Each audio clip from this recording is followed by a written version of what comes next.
Hello everyone, welcome back. I'm your friend in Saxo. Today I'm going to talk about the Rust. I have spent, let's say, 1 or 2 days on the learning of the Rust. What I did is to go through all those tutorials from the chapter 1 to the chapter 10 of this book. If I want, I indeed could teach you how can you do the programming with the Rust.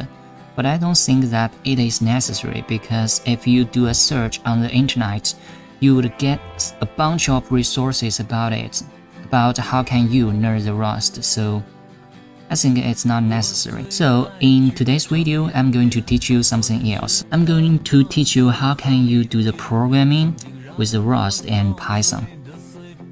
And to be specific, we're going to learn the PyO3. This is a tool that could help you to write a Python package with the Rust programming language. Well, why I do this? Because in general, Python is a programming language that is very friendly for new beginners. It's easy to use, but it has some performance issue, and also you may make mistakes when you do the programming, like some mistyping match or kind of things like that. You don't want it to happen, so that's why you use Rust to write some performance critical or bug proof, or let's say some code that requires a very high security stuff. According to his tutorial, first we are going to make a directory with the correct name. I'll just say PyO3 test, and we get into that folder.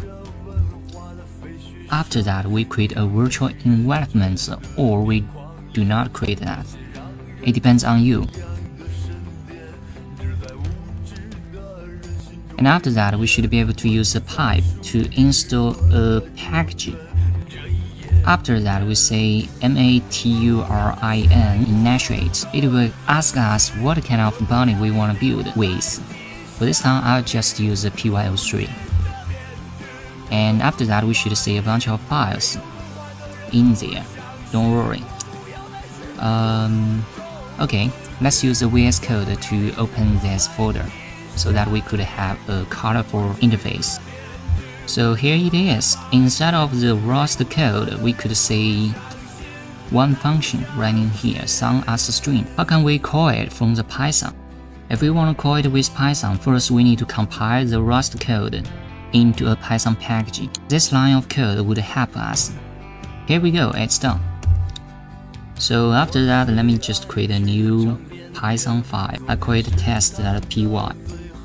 Then I'm going to import our package.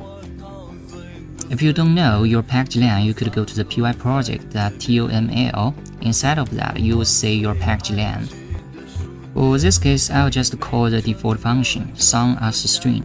I'll give it 1 and 2. See what would happen. We got an error. It says that no module named PyO3 test. That was interesting. So how about we run it in the terminal? For this time, it's working.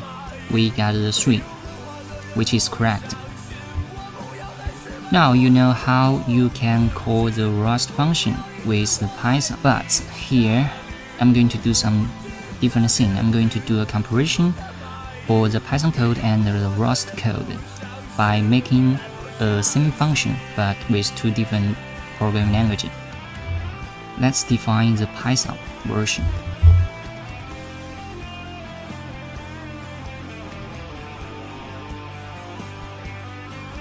For this function, it will take a number and do an iteration or do a lot of iterations based on that number until that number goes into 0.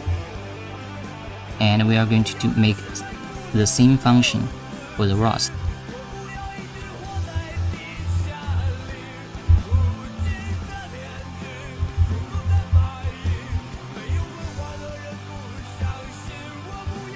Alright, for now, if we want to measure the time usage for the 2 different functions, we need to create a new function. I'll say get time usage.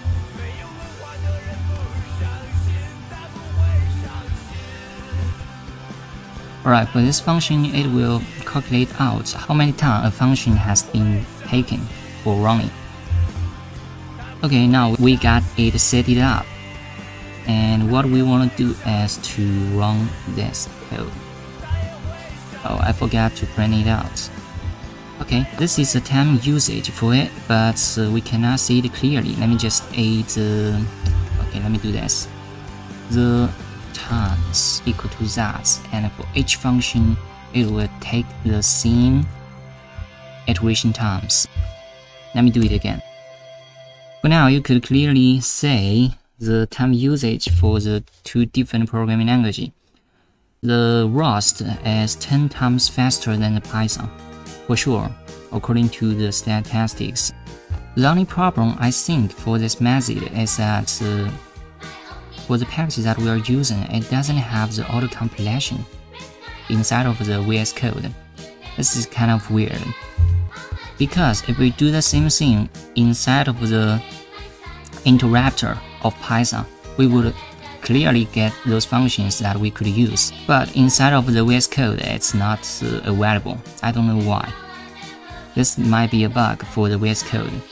But anyway, this is a way to use the Rust to make Python faster and more stable, since you know the Rust is a memory safe and a type safe programming language, so you can feel free to use it to build some core function for your service. Okay, that's it. I will see you guys in the next video. Bye! Happy hacking!